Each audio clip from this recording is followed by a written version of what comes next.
As always, welcome back to the Coaching Masters podcast. If you're listening to this on the podcast and it is the day that this podcast episode has been released, then you know it's Wednesday. However, if you're watching this live inside of Coaching Mastery, which is the Coaching Masters one and only completely free Facebook group that anyone can join, then you're watching this on a Thursday. And you know what? There are loads of people watching. The question of the day is, what effect did COVID-19 have on the coaching industry? Now, today, I have not prepared anything, right? And I've done that on purpose. I have purposefully not prepared anything, no bullet points, nothing at all, right? No particular places that I want to take you. I don't want to take you on a particular journey. I don't want to hit any particular checkpoints. This is going to be 100% stream of consciousness, right? This is completely 100% improvised. This is a completely 100% stream of consciousness. This is just what I'm thinking. This is just what I'm feeling. And that's what we're going to be talking about today. Now, for everybody listening to this on the podcast, and we get thousands, tens of thousands of listeners on the podcast.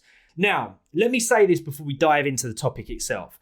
We're not here to talk about COVID itself, right? Or the virus. Now, we know, of course, naturally, it's a very polarizing topic. Of course it is. I think we all fucking know that by now. We've been talking about it non-stop for the last however many years. And it's pretty starkingly obvious that it's a polarizing topic, right? Who wouldn't know that at this stage? Of course. So we're not here to talk about that in particular as a topic. But what we're here to talk about is we're here to talk about the effect that that one particular thing has had on the coaching industry, which is something that we are all very, very interested in. Because we're here, we're coaches, or we're wanting to become coaches, we're building coaching businesses, we have an interest in coaching, and so of course, in one way or another, it has affected us. Nice one. So guys, you're not alone, right? You're not alone. Now, COVID put lots of people in a particular position, right? Now, especially when I say COVID put us in this position, in reality, lockdown put us in this position, right? Lockdown was something that happened, right? It's almost kind of in a way like a distant memory now, but it was this thing that happened once. And most of the people around the world in most countries were put in a position where there was some form of national lockdown for a particular period of time. Meaning that you basically were heavily recommended to, I suppose is technically going to be the right term, because I'm not sure if anyone can actually make you stay at home or force you to stay at home. But anyway, we were in a position where we were at home. Let's just put it that way. That's the position we were in. Now, it did a few more other things, right? It had a few different effects. Now, one of the effects that it had was that it really made people question the security of their job, their full-time job, their employment. Now, let's think about this for a minute, because one of the stark contrasts, apparently, that there has always been between having a job, a full-time job, and being in employment and running your own business is security. Apparently, having a job is far more secure than running your own business, right? Being employed by someone else has to be surely way more secure than running your own business, because it removes a lot of the unpredictability of having your own business. But one of the effects that COVID had on the coaching industry, but it just had on most people around the world, was that job security and that sense of security that the full-time employment brings was like that. Boom.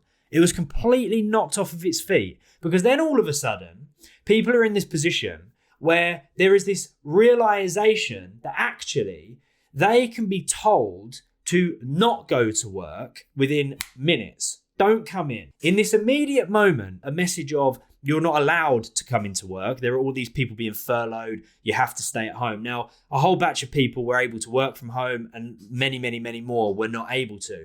But what that told us was that in that immediate moment, right, in that immediate second, the employers, right, and these people in full-time employment, which apparently was way more safe and way more secure than having your own business, were being told, we don't need you, right? We don't need you at the moment. Now, if we look at that a little bit further, we'll say, yeah, but everyone was put in that position. It wasn't that we weren't needed. It's just that it was there was a pandemic happening. We couldn't go to work. However, in that immediate moment, when you're at home being furloughed, being paid by the government, which is basically on loan, by the way, fucking robbing from Peter to pay Tom, as it were. The government is loaning money in order to pay everybody to be on furlough. And what is happening in that immediate moment is that these organizations are essentially saying, we don't need you. You can stay there. Now, we'll pay you to stay there because we kind of have to, right? We're being forced to pay you to stay there in the form of this thing called furlough, but it's not really any skin off our nose because it's all coming from this government loan. But we don't need you, right? That in itself shook a lot of people because there is always going to have been that initial feeling of, oh, this is nice. I get to get paid for nothing. I'm paid, but I get to stay home and I don't need to do anything. I'm not required to go into the office. This is fantastic. But then slowly but surely, that message starts to seep into the minds of people in a slightly different way, right?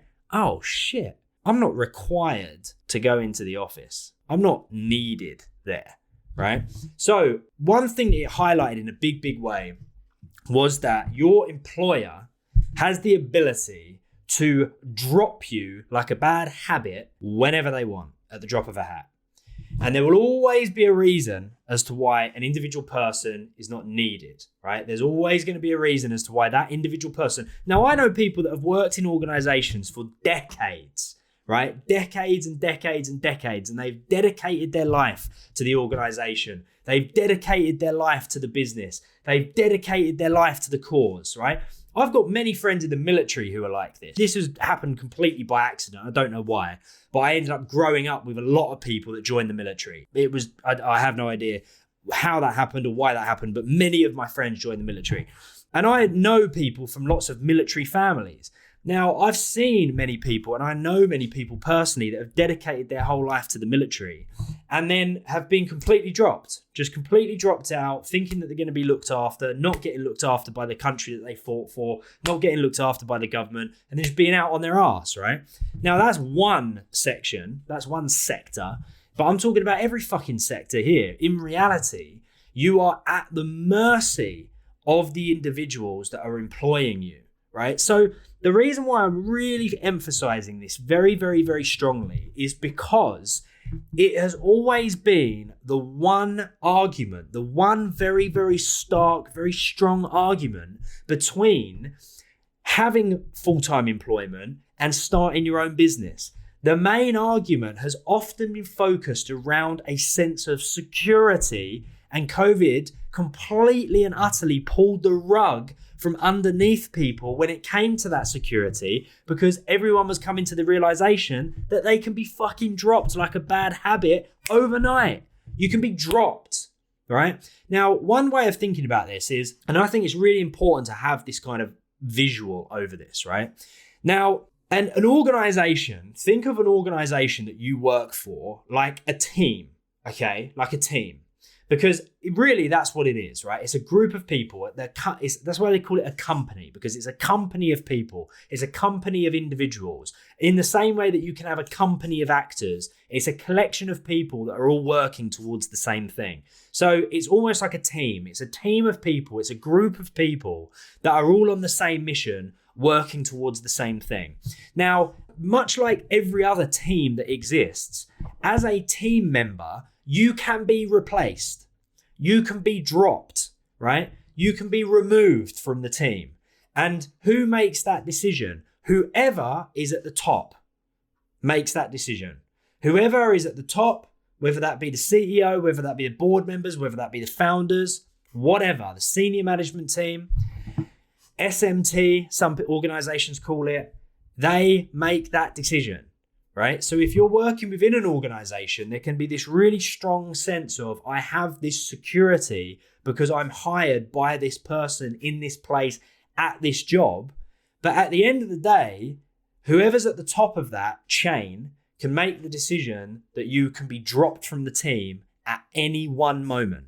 Now, I don't know about you, but I like making that fucking decision, right? I don't like the idea of someone else making that decision for me. When people talk to me about security and I look at that kind of structure and that chain of command, realizing when I'm in a job or I've just got a job, knowing that actually I'm not the person who makes the decision as to whether or not I have that job or I keep that job.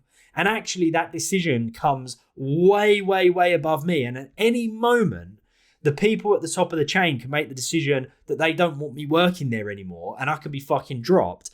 I don't know about you guys, but that doesn't feel very secure in any way, shape or form. I can talk from experience when I'm saying that, knowing that no one can sack me. That makes me feel a fucking hell of a lot more secure than knowing that I can literally be dropped at any moment due to the fact that I'm not the ultimate decision maker. It's kind of baffling to me in a way. I'm really open to hearing some flip sides of the argument.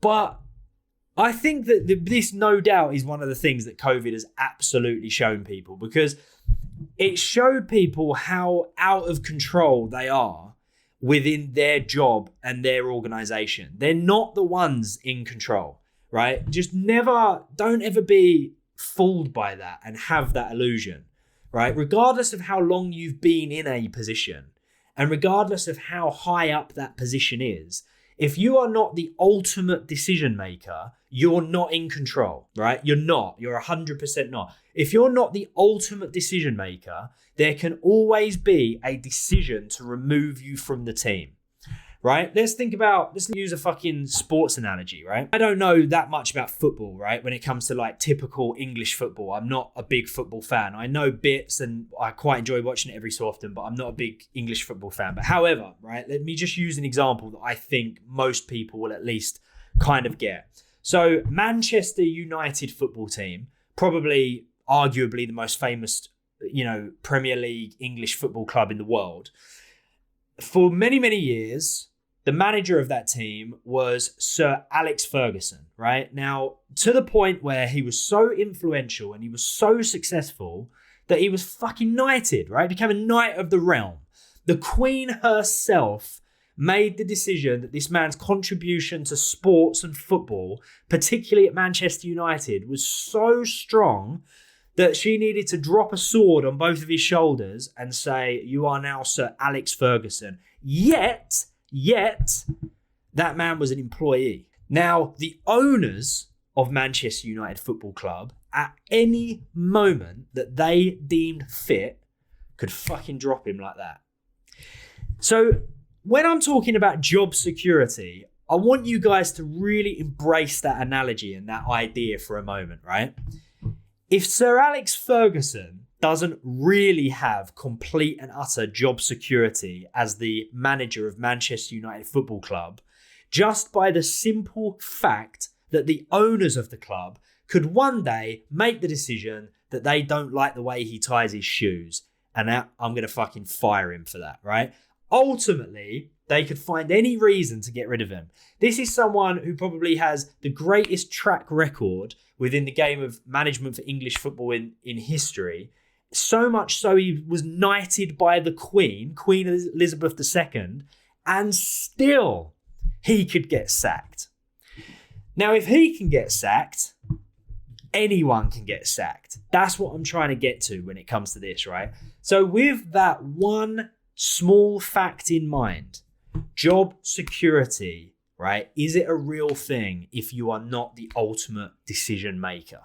My argument would be no, it is definitely not a real thing, because as long as you're not the ultimate decision maker, you could lose that position overnight.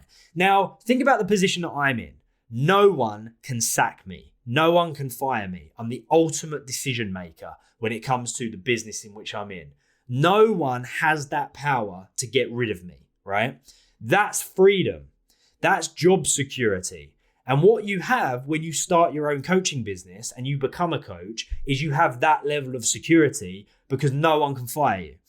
And I think COVID really let people know about that. It kind of really came up and it punched people in the face, because There were many companies that just couldn't handle the pandemic, right? Now we're talking bars, nightclubs, we're talking restaurants. We're talking about those type of organizations that quite obviously couldn't transition to the online space, and they were heavily reliant on having people in the room in a physical location with each other.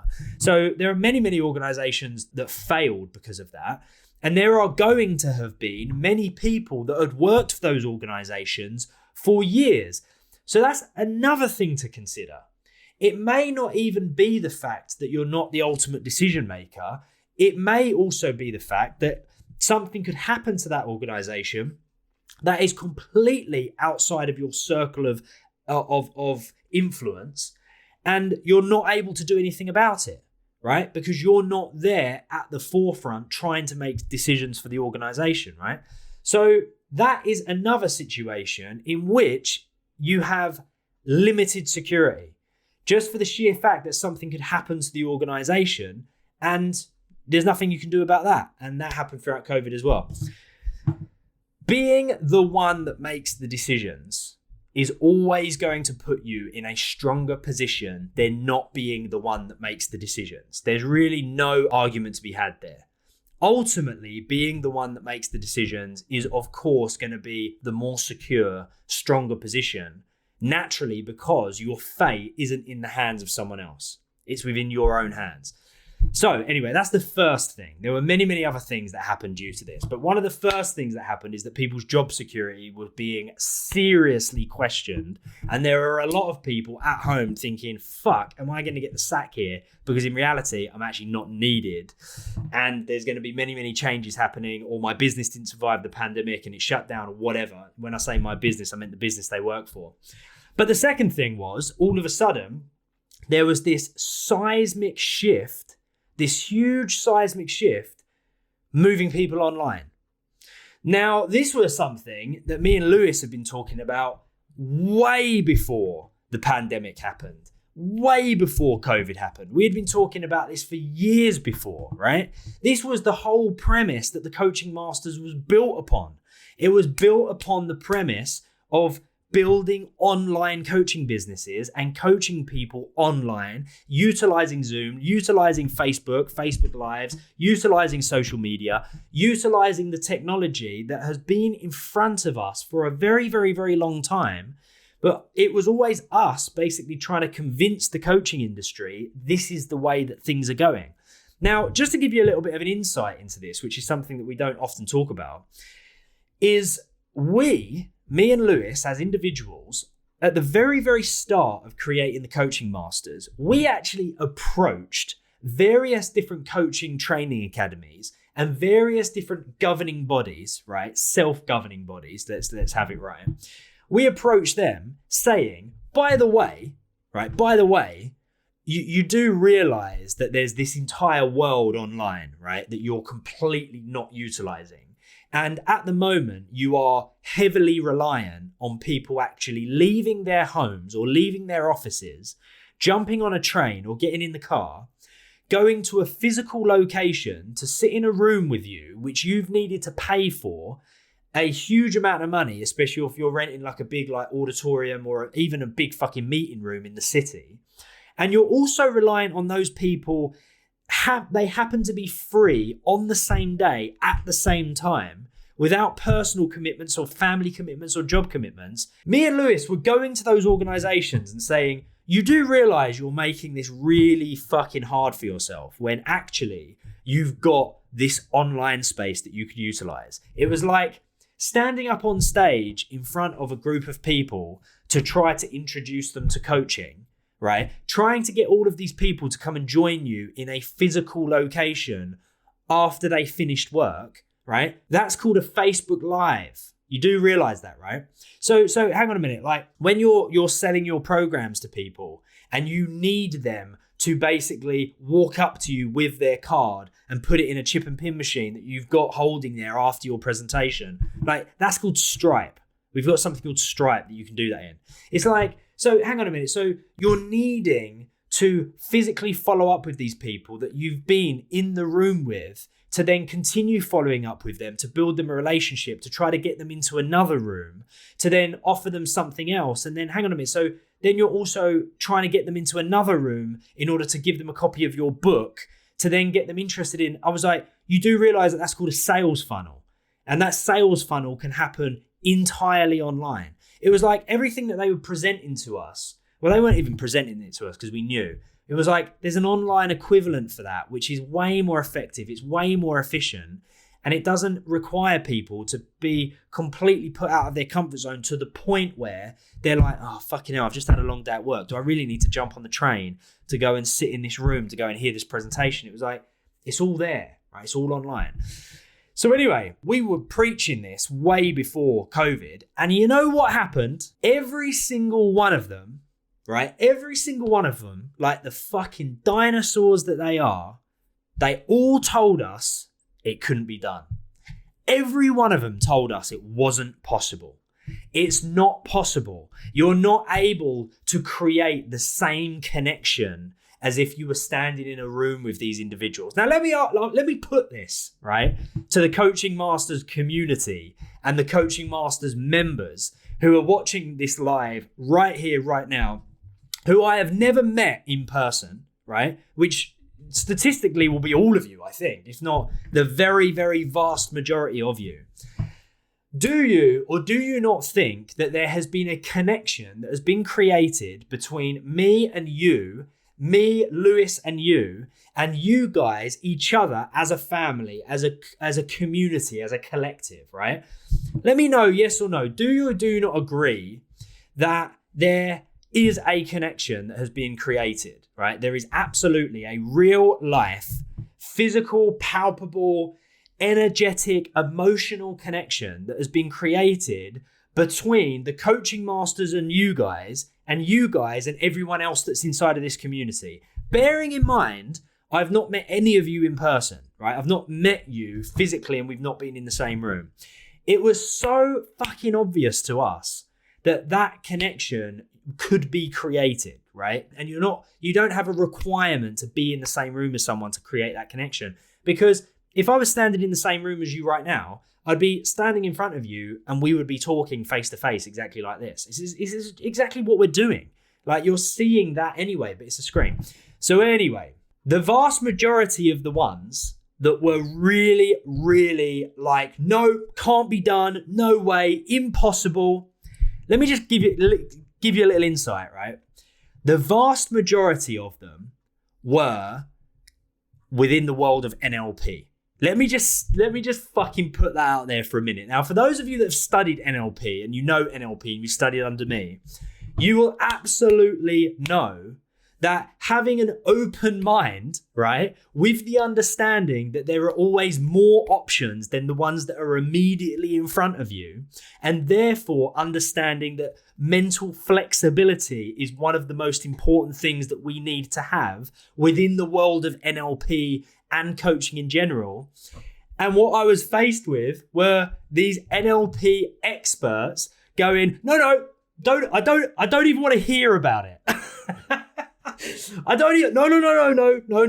It goes against our existing belief system, so I don't even want to hear you talk about it. I don't want to know. And I just thought that was absolutely shocking and hilarious, right? Now, bearing in mind that you know that when NLP is taught in the right way, the openness, mental flexibility, shifts in perspective, change, growth, progression, always moving forward to make sure that we've got the most well-rounded observation of any situation that we're in, whilst understanding we're always looking for the growth, the change, and we're also understanding that everybody has a different version of the world. They all fucking bang on and on and on about the map is not the territory, you know, everyone's got a different map.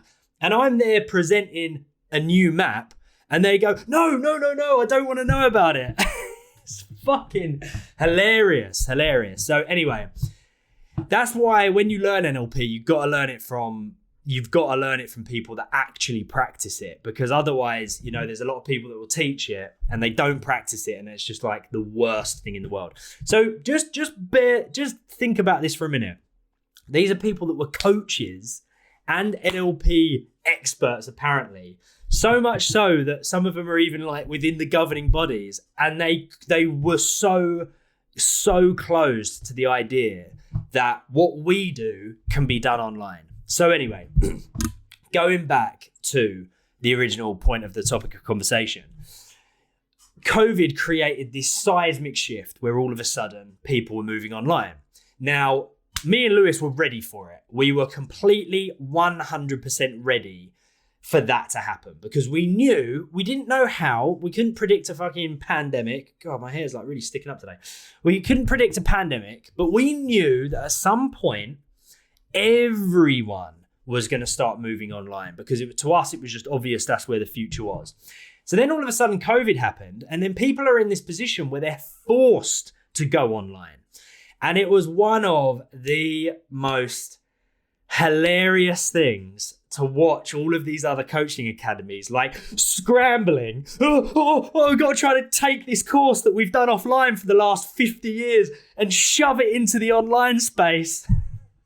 And they had no idea what they were doing. And it was just the funniest thing in the world to see, because it was almost like all these individuals before that were like, no, Liam and Lewis, leave our offices, please. You don't know what you're talking about. These young guns that come in here trying to tell us how to work the coaching industry.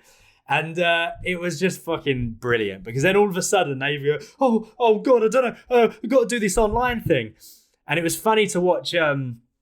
There were these like ridiculous organizations had actually had things written on their website like, we will never go online. This can never be done online.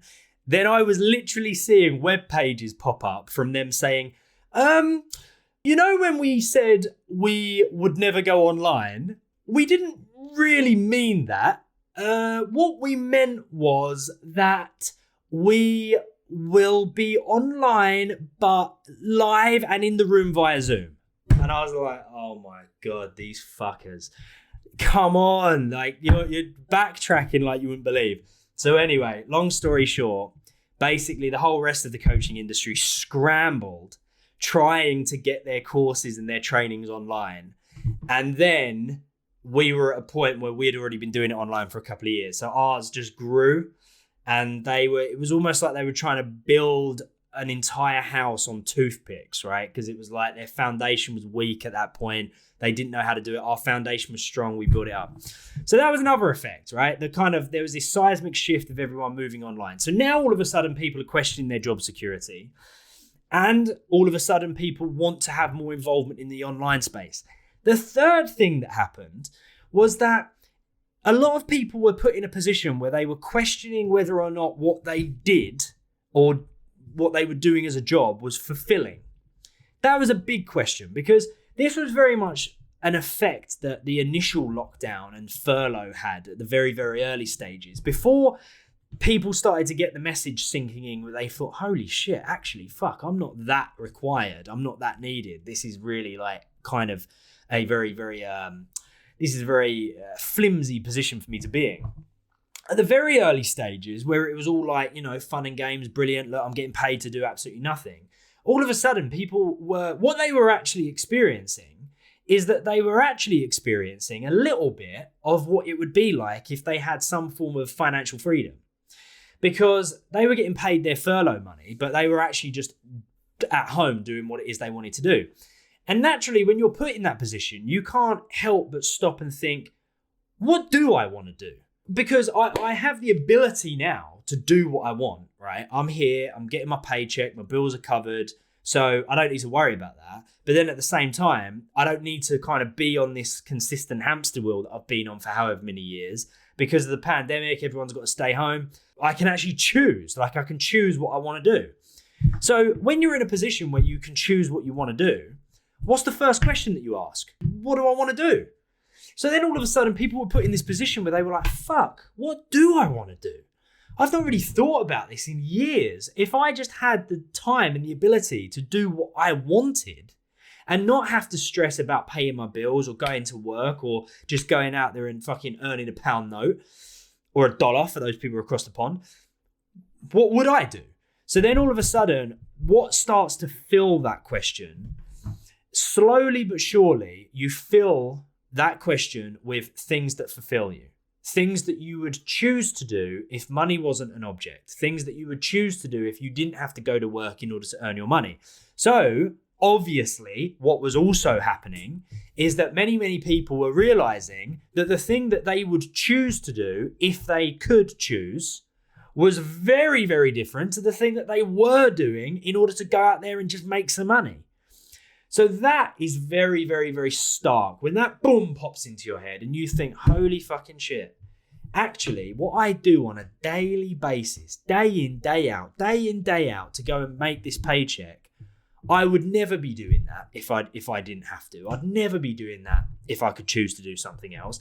And now that I've had the time and the breathing space and the thinking space to actually explore me and my mind and my thoughts and my passion and my fulfillment and what I want, I've also come to realize that I want to do something else. Now, when it comes to the coaching industry specifically, we ended up adopting all of those individuals, and I can guarantee that there are a lot of people here at the moment listening to this or watching this that can relate. We ended up adopting all of those individuals that thought, you know what I really want to do? I want to help people. I actually want to make a difference. I want to actually be the reason as to why someone's life is better than what it was before. I want to contribute. I don't want to just go and do this mindless thing or this soulless thing for a paycheck. I've come to the realization that if I had the ability to do what I wanted, what I would choose to do is I would choose to help people. I would choose to make a difference in their lives and actually be of true value to that individual. And therefore, those individuals, of which I can imagine there are many people here that had that kind of realization, like Ben Pryor in the comments says, this was exactly me. Total shift in perspective with my job. And I have no doubts whatsoever that there are a lot of people that had those kind of realizations. Now, what then happened was that those people were starting to discover that there was this thing that you could do called coaching, right? And a lot of people were discovering it for the first time, right? There was this thing called coaching. And they're like, hang on a minute, right? So let me just wrap my head around this for a second. I can become a coach pretty quickly, right? Pretty swiftly through avenues such as joining the Coaching Masters membership, right? When they were first discovering this. So hang on a minute. So you're telling me that I don't need to do 3 years in university to be a qualified coach that has the ability to help people create shifts in their lives, break down their limiting beliefs, increase their confidence, achieve their goals, and genuinely be of value to those individual people. So the first thing you're telling me is that I'm able to do that pretty quickly. I don't need to go to university for 3 years. I don't need a degree. I don't need a master's. And I can have that title, right? And I can actually help people. You're also telling me that it's actually useful that I've had previous adversities in my life because that has allowed me to gain a very particular, unique type of perspective, which I can then put into my coaching, where I then coach a particular type of person in a particular niche, and therefore I can relate to them, they can relate to me, and that becomes my customer base. So not only are you telling me that I can actually become a coach pretty quickly, but you're also telling me that all of the adversities that I've experienced in my life, that everybody else have told me were failures, were actually massive wins because I can now put that into my coaching. Hang on a minute. Plus, you're telling me I can do this entirely online, completely 100% from my home. I'm not required to get on the bus or the train. I'm not required to go to a physical location in order to add value to that person's life. There are these things called Zoom, right? Where I can get on a call with someone. And as long as I've got a laptop and an internet connection or a phone and Zoom, which is free, I can deliver these coaching sessions. Yes, and you're telling me that also that is going to fill my gap of fulfillment because I've realized that what I want and what fulfills me is that I'm able to help people. And if I can help people, that I'm feeling good about what I do. So you're hitting all these checkpoints, and it's this thing called coaching. And we, at that point, haven't even got to the stage of talking about money. We've not even got to the stage of talking about charging individuals for 3-month coaching packages, creating an experience, working towards a particular goal, a particular desire, and then that being worth considerably more than the amount of money that someone's going to pay you for that. So I can replace my income. I can make good money. I can do this entirely online. I can actually get into this industry pretty quickly if I learn from the right people. It will fulfill me. So what the fuck have I been doing this whole time? Why have I not been doing this? Why have I been doing all this other bullshit? We saw a lot of that, basically, right? To kind of answer the question of what effect did COVID-19 have on the coaching industry, we saw a lot of that. The Coaching Masters as an organization, we tripled in size in a year. We tripled in size in 1 year, right? 1 year. And that was because of the influx of people that were like, what the fuck have I been doing this bullshit for this entire time? Because I was told that that was the thing that I needed to do. And I was told that that was the most secure option for me, to go and get that degree and then leave that university and go and get that job. And I was told that was it. I was done. But then all of a sudden, I'm also finding out that actually I can be dropped from the team at any minute, because I'm not the ultimate decision maker. Those that are further up the chain than me can just completely remove me from the organization, and then I'm back at square one. And you're also telling me, because being in the situation where I am working for another individual, because I'm essentially in a position where I need to live pay slip to pay slip, that if for any reason people higher up the chain did want to get rid of me, if I don't get another job pretty swiftly, I'm fucked. I'm in a bad position. Then all of a sudden, when you zoom out and you look at it like that, you think, oh my God, that is not a good position to be in. And that is very, very unsecure. I'd much rather be the ultimate decision maker, be completely fulfilled, because on a daily basis, I'm genuinely help people with significant things like breaking down limiting beliefs, achieving goals, increasing confidence, shifting perspective, removing anxiety, and all of these things that we know we can help people do. I'd rather do it completely online so I can fucking wear shorts and t-shirt every day and not have to put that goddamn suit on anymore. I'm quite happy that I don't need to go and sit next to that stinky person on the train every day who always stinks the place up and blares their music out so loud I can't concentrate. I'd rather do this. I would much rather do this and create a connection with everybody here within the Coaching Masters community who are all on the same mission, who all want that same thing, and we can help you get it. So, to answer the ultimate question, what effect did COVID-19 have on the coaching industry? Once again, we're not here to talk about the actual virus itself or whatever that, the whole situation. We're not here to talk about that. We're only here to talk about what effect it had on the coaching industry. Now, ultimately, it was very good for us coaches. And I'm talking about me and you, the people that are in this room, this live right now, who are listening to this podcast. Because there was another effect, a very, very significant effect that we need to take very seriously. And that is the fact that then all of a sudden, the vast majority of people were in a position where they really, really needed some coaching. Really needed it, right? Because the perception of what we thought was normal had been completely disrupted to the point where people heavily required an alignment of perception. Now, just think for a minute what coaching is, right? Really, really boil it down and think about what it is. Now, I often say I list the same main features of coaching because they're the ones that I want everybody to get into their head, right? Increasing confidence, breaking down limiting beliefs, achieving goals, shifting perception, right? Perspectives. It's very important. It's really, really, really vitally important. Those shifts in perspective are really key because when someone is struggling with one particular thing, whether that be a bad relationship, whether that be an unfulfilling job, whether that be feeling trapped by an individual or feeling jealous or feeling angry or whatever the actual circumstances are, the perception of the situation is the ultimate problem, not the situation itself. Because the situation itself, even though we can look at that and the majority could say, oh, fucking hell, that's a bad situation to be in, really, as long as we can change the perception of the situation in which we're in, then ultimately we have taken some great strides towards changing the situation. Perception and perspective is everything. It is everything.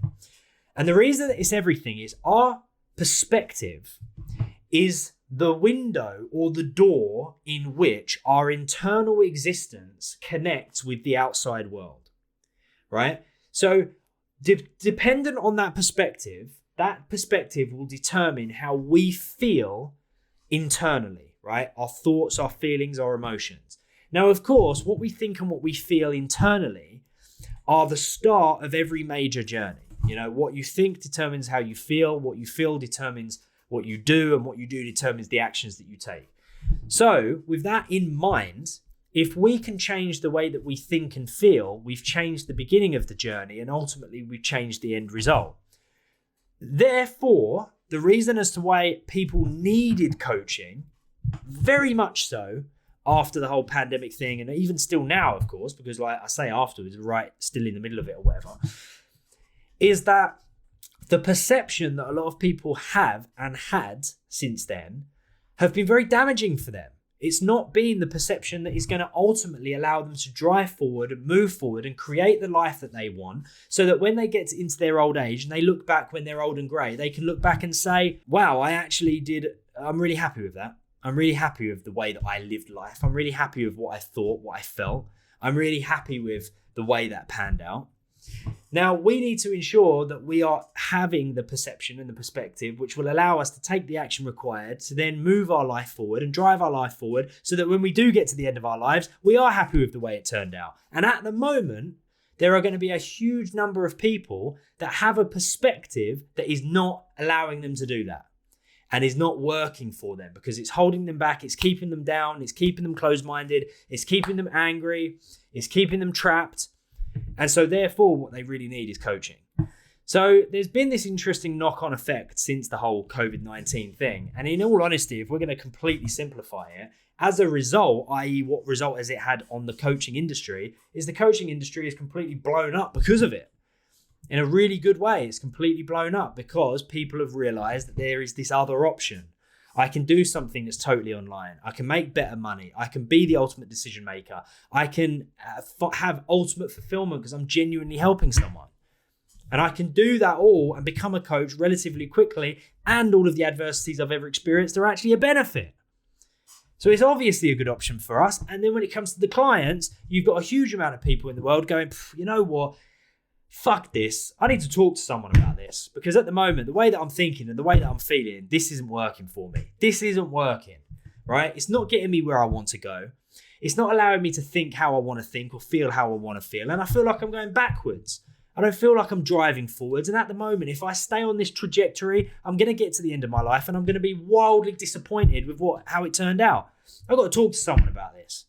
And then they're presented with the coach, the person who has the ability to not just talk to them about it, not just have a nice conversation, and certainly not the person who's going to prescribe them a fucking pill, which never, ever should have been the situation that my dad found himself in, where he was prescribed antidepressants and sleeping pills by a doctor who had never met him or never had the opportunity to examine him, and over the phone prescribed him some pills.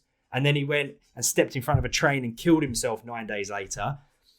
In that situation, it's well-constructed coaching-based conversations with the right tools and techniques and methods to help someone shift their perspective, change their awareness, increase their confidence, change the emotions that they're feeling at the time to be more constructive and well thought out and forward thinking and forward moving. It's fucking coaching. Coaching is it. It's everything. This is why, of course, I'm so passionate about it. And we've managed to build the fastest growing coaching organization on earth in the last 3 years, because we understand its life-changing potential when it's done with passion and drive and when you do it right. So the coaching business has blown up since COVID, and fucking too right as well. It should have blown up. It needed to blow up. People needed to start paying attention to what coaching is. It's been around since the 1970s, and the reason why no one's paid attention to it is because everybody who's been trying to teach it up until this point have been boring and bland and passionless and emotionless. And they've been just doing it because they think, oh, well, this is going to be an easy thing to do. We teach this thing because it saved our lives, right? Coaching saved my life, no doubt about that. Coaching saved Lewis's life. There was no doubt about that. Good coaching and good conversation, well-constructed coaching conversation, and actually a listening ear and an understanding was exactly what my dad needed. He didn't need fucking pills. We are the ones that can make that seismic shift happen, right? Me and you, everybody that's listening to this and watching this right now, we are the ones that can create that change. And what we need to do is we need to just follow the path, become the best coaches that we can be, help and serve our clients, and allow them to shift their perception and shift their perspective away from something that doesn't work for them towards something that does, so that they can get to the end of their life and look back and say, that was it, I did it. Bang on, perfect. I did it exactly how I was supposed to do it, exactly how I wanted to do it. We're the ones that make that happen. Not everybody else out there who are moaning and complaining and just bitching about each other and dragging each other down and fucking just being fed all the bullshit and taking it all on board and then feeding it to other people. We are the ones that have to change that. We have to change it. And when we change it, it will be a seismic shift. Big change, a huge change. And the change will be an ultimately positive change, because coaching is built upon the shoulders of listening, understanding, asking the right questions, shifting perspective, shifting emotions, moving someone through the paces of their life to get them to a point where they are ultimately prepared to be who they're meant to be. This is what we do, me and you. This is what we do. So take it seriously, because it's a very, very, very valuable asset to have. Hence why since the whole pandemic, since lockdown, since all of this stuff, it's gone and it's blown up. And you're at the forefront of that because you guys were here early doors. So I love you. I respect you. I appreciate you from the bottom of my heart. Thank you for being here with me each week, going through this process. For all of you that are Coaching Masters members, please come and join me inside of the Coaching Masters community. So guys, I love you all. You're amazing. And for those people that are listening to this that have not yet enrolled into the Coaching Masters membership, you absolutely must do that. For those Coaching Masters members who have not yet enrolled onto one of our premium live courses, whether that be the 12-week accreditation course, the 15-week Ultimate Launch Business Building course, whether that be our 24-week NLP Master course, whether that be the 18-week Course Creator course that allows you to create your own course and get further away from those fucking bullshit jobs, then make sure you do so, right? Click the link that's in the description of this live, book yourself a free strategy call, talk to either me or one of the strategy coaches here at TCM. We'll guide you in the right direction, get you signed up to one of those courses, and let's keep driving forward and moving forward. Love you all. Big love. Mwah. Speak to you very, very soon. And don't forget, keep coaching your way to freedom.